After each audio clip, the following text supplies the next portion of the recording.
नमस्कार मित्रांनो, स्वागत आहे तुमचं आपल्या नवीन व्हिडिओमध्ये. आपण पहिले बघितली सिंपल एअर कूलिंग सिस्टीम. आता बघणार आहोत आपण bootstrap air refrigeration cycle for aircraft म्हणजेच बूटस्ट्रॅप सिस्टीम बघणार आहोत आपण. तर बूटस्ट्रॅप मध्ये आपण पहिले सिस्टीम समजून घेऊ का कसे चालते. पहिले जी ॲटमॉस्फेरिक एअर आहे ती याच्यामध्ये येते, तिथं P1 T1. त्याच्यानंतर तिच्या रॅमिंग प्रोसेसमुळे इथं टेम्परेचर वाढलं जातं. P2 T2 टेम्परेचर आणि प्रेशर वाढलं जातं. त्यानंतर कॉम्प्रेसरमध्ये एअर कॉम्प्रेस होती. त्याच्यानंतर त्याच्यामध्ये तिचं टेम्परेचर आणि प्रेशर वाढलं जातं. T3 आणि P3. त्याच्यानंतर हीट एक्सचेंजरमध्ये फक्त टेम्परेचर कमी होतं, प्रेशर सेम राहतं. P4 T4. परत इथं कॉम्प्रेसर आहे, या कॉम्प्रेसरमधून परत कॉम्प्रेसर 2 मधून परत एअर बाहेर येते, तिला म्हणायचं P5 T5. त्याच्यानंतर परत एक हीट एक्सचेंजर, तीच एअर परत इथून येते, परत तिथे टेम्परेचर कमी केलं जातं, T6 P6. त्याच्यानंतर तीच एअर आणि प्रेशर परत टर्बाईनला जातं. टर्बाईनमधून बाहेर निघाल्यावर ते होतं T7 आणि तेच परत कॅबिनमधून ॲटमॉस्फेरिक एअरला, तेच परत कॅबिनला जातं आणि कॅबिनमधून ॲटमॉस्फेरिक एअरला गेल्यावर P8 T8. आता प्रिव्हियस इयरचं न्यूमेरिकल बघू. तर आता तुम्हाला स्क्रीनवर क्वेश्चन दिसत असेल तुमच्या राईट साईडला.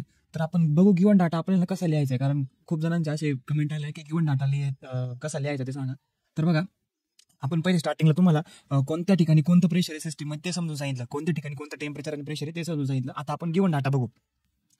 तर बघा, bootstrap cooling system 10 TR capacity is used in airplane. आता 10 TR बोलले ना, मग आपण RE is equal to 10 TR लिहून घेतलं. त्याच्यानंतर 10 TRला आपण TRची जी व्हॅल्यू आहे 3.517 नी मल्टिप्लाय केलं. 3.517 नी मल्टिप्लाय केलं, आपलं RE भेटला आपल्याला 35.17.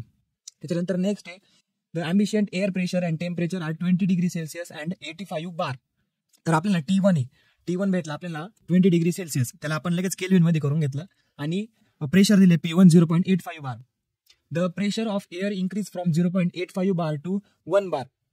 आता ड्यू टू रॅमिंग ऍक्शन. तर रॅमिंग ऍक्शन कुठे, 2 नंबरची प्रोसेस आहे. 2 नंबरची प्रोसेस म्हणजे काय झाला, तो P2 भेटला आपल्याला 0.81 बार, 0.85 बार टू 1 बार झालं त्याचं temperature ramming action. The pressure of air discharge from the main compressor is 3 bar. आता जे आपण रॅमिंग एअर होती आपली, म्हणजे 1 बार प्रेशरची एअर होती, ती आपण कॉम्प्रेसरला दिली, कॉम्प्रेसरने ती कॉम्प्रेस केली आणि आपल्याला ती एअर किती भेटली, आता किती बार प्रेशर भेटलं, त्याचं 3 बार प्रेशर भेटलं. हा झाला आपला P3, 3 बार. त्याच्यानंतर नेक्स्ट आपले स्टेप काय सांगितली त्यांनी, the discharge pressure of air from secondary compressor is 4 बार. आता इथं आला हीट एक्सचेंजर, P3 नंतर येतो, म्हणजे पहिल्या कॉम्प्रेसर नंतर येतो हीट एक्सचेंजर 1. हीट एक्सचेंजर 1 मध्ये फक्त हीट कमी होती, टेम्परेचर कमी होतं, प्रेशर सेम राहतं. मग 3 बार प्रेशर म्हणजे P3 हाच P4 आहे झाला. त्याच्यानंतर P5 the discharge pressure from the secondary compressor is 4 bar.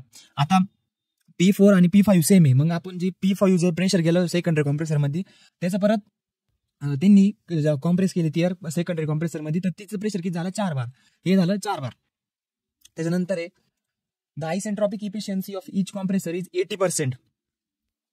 Isentropic efficiency of each compressor is 80%. तिला 80%ला याच्यात आपण करून घेतलं, 0.8 आलं. त्याच्यानंतर टर्बाईनची दिली आहे 85%, ती 0.85, त्याला 100 ने डिवाइड करायचं, आन्सर येतं ते. त्याच्यानंतर the temperature drop of air in the first and second heat exchanger is 87.85 degree Celsius and 88.3 degree Celsius. आता हे लिहून घेतलं, हीट एक्सचेंजर 1 आणि हीट एक्सचेंजर 2 डिग्री सेल्सिअस हे झालं. त्याच्यानंतर assuming the ramming action to be isentropic, the required cabin pressure is 0.9 bar. आता कॅबिनची प्रेशर सगळ्यात शेवट राहते, त्याच्यामुळे तो झाला P7 0.9 बार आणि त्याचा T7 घेतला आपण 20 डिग्री सेल्सिअस आणि त्याला लगेच केल्विन मध्ये करून घेतलं 293. आता आपल्याला काय दिलाय, त्यांनी आपल्याला CP दिलाय, CP इज इक्वल टू 1 आणि गॅमा इज इक्वल टू 1.4. आता आपण याच्यावरून न्यूमेरिकल सॉल्व्ह करू. तर फर्स्ट स्टेप आहे आपली, T1 दिला होता आपल्याला गिवन डेटामध्ये. आता आपण T2 फाइंड करू. T2 साठी आपल्याला फॉर्म्युला दिला, T2 is equal to T1 multiply by P2 upon P1, gamma 1 minus upon gamma. तर गॅमा मायनस 1 अपॉन गॅमा, गॅमाची व्हॅल्यू 1.4 मायनस 1 अपॉन 1.4. तर गॅमाचे इक्वेशन आपण सॉल्व्ह करून घेतलं, 0.2857. आता T1 ची व्हॅल्यू टाकली 293 मल्टिप्लाय बाय 1 अपॉन 0.85. आता वर ये गॅमाची व्हॅल्यू इथली व्हॅल्यू सॉल्व्ह करण्याची टाकली, म्हणजे सोपं होतं आपलं एक्झाम्पल. T2 भेटला आपल्याला 306.92. आता T3 डॅश साठी फॉर्म्युला आपला T2 multiply by P3 upon P2 वरती गॅमा -1 आपण गॅमा आपण 1.4 ची व्हॅल्यू आपली 0.2857 सगळं कॅल्सिट टाकलं आपल्याला T3 डॅश भेटला. त्याच्यानंतर इफिशियन्सीचा फॉर्म्युला घेतला T3 फाइंड करण्यासाठी. Efficiency is equal to T3 dash minus T2 upon T3 minus T2. आता इफिशियन्सीची व्हॅल्यू घेतली 0.80. T3 डॅश घेतला वरूनच 4 to 0.08 मायनस T2 ची व्हॅल्यू घेतली. T3 मिसिंग आहे तसं घेतला आणि T2 सगळं कॅल्सिट टाकलं. आन्सर भेटला आपल्याला T3 इज इक्वल टू 448.37. आता आपल्याला HE1 ची व्हॅल्यू दिलेली आपल्याला हीट एक्सचेंजर 1 ची व्हॅल्यू दिलेली 88.3. आता T4 असा काढायचा. T4 is equal to T3 minus HE1. T3 ची व्हॅल्यू 448.37 मायनस HE1 ची व्हॅल्यू 88.3 डिग्री सेल्सिअस. आता ही याच्यातून मायनस केली. आता आपल्याला भेटली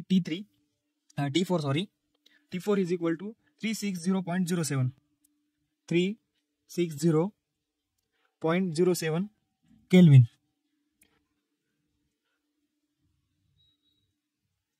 आता नेक्स्ट आता आपल्याला काढायचा आहे T5 डॅश. T5 डॅश साठी फॉर्म्युला आहे T5 dash is equal to T4 multiply by P5 upon P4 0.2857 गॅमाची व्हॅल्यू.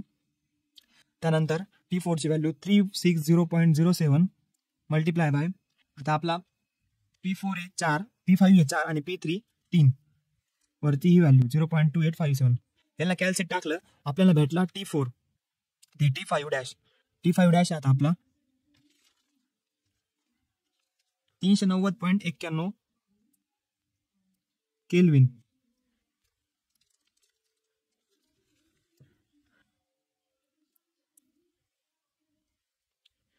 आता नेक्स्ट T5 आता परत आपल्याकडे इफिशियन्सीचा फॉर्म्युला आहे. इफिशियन्सी सेकंड कॉम्प्रेशरची second compression efficiency is equal to T5 dash minus T4 upon T5 minus T4.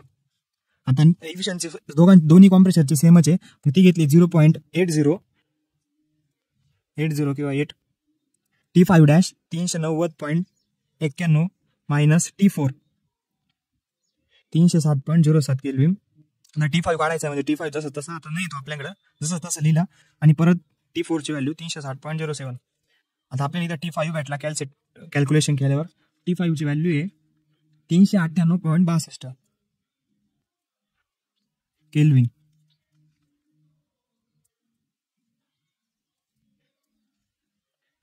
आता next आपला T6 साठी आपल्याला हीट एक्सचेंजरची व्हॅल्यू आहे आपल्याकडं. हीट एक्सचेंजर 2 ची व्हॅल्यू 88.3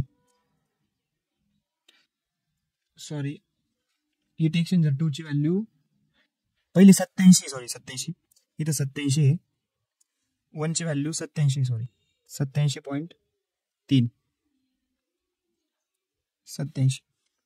ठीक आहे 88.3.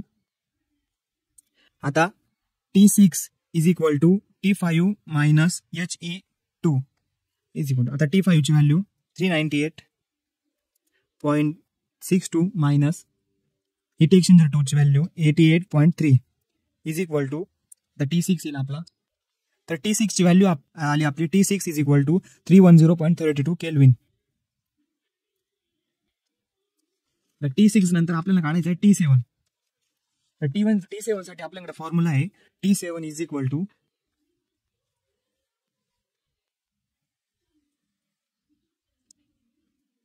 T7 डॅश काढायचा होता आपल्याला. T7 डॅश साठी फॉर्म्युला आहे T7 dash is equal to T6 multiply by P7 upon P6 0.2857. आता T6 ची value 310.32 kelvin multiply by P6 0.9 P7 0.9 आणि P6 आणि P6 किती आपला 4 बार ही व्हॅल्यू 0.2857 इज इक्वल टू आता या व्हॅल्यू कॅल्सिट टाकल्यावर आपल्याला आन्सर भेटेल T7 ची व्हॅल्यू भेटेल T7 डॅश ची value T7 dash is equal to तर T7 डॅश आपला 202.64 केल्विन.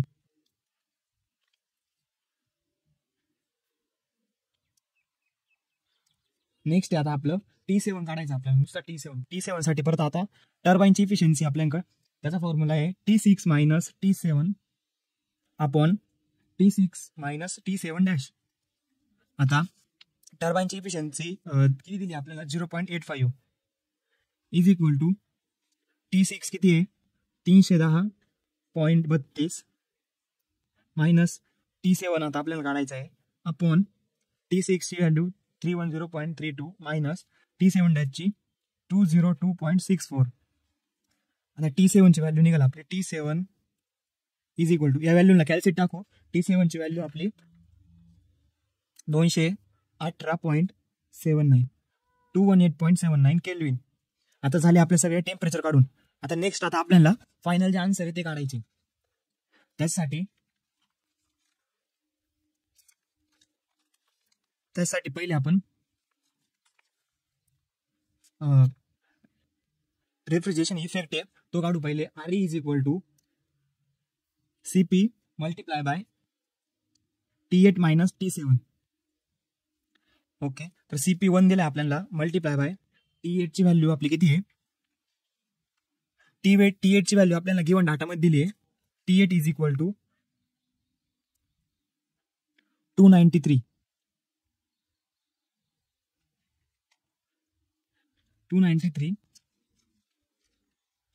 मायनस 22 आता T7 आहे आपला. T7 किती आहे 218.79. मग RE ची व्हॅल्यू भेटेल RE इज इक्वल टू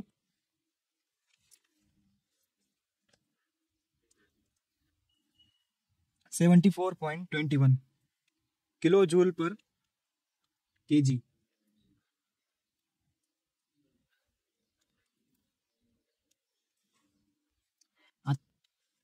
तर नेक्स्ट आता Q TR मल्टिप्लाय बाय 3.517. आता TR ची व्हॅल्यू आपली किती आहे 20 किती दिला आपल्याला 10 TR दिलाय 10 आणि TR ची व्हॅल्यू झाली 10 आणि मल्टिप्लाय बाय TR ची व्हॅल्यू आपली 3.517 इज इक्वल टू आन्सर येईल आपलं 35.17. हा झाला Q. आता नेक्स्ट आहे mass flow rate. Mass flow rate कसा काढायचा मास फ्लो रेटसाठी आता आपल्याला M म्हणजे mass flow rate is equal to Q upon RE. Q ची व्हॅल्यू 35.17 अपॉन RE ची व्हॅल्यू 74.21 इज इक्वल टू. तर आपल्याला मास फ्लो रेट भेटेल आता आपलं 0.473 हे आपलं मास फ्लो रेट आहे. त्याचं युनिट आहे kg पर सेकंद. मास फ्लो रेट नंतर आता कॉम्प्रेसर वर्क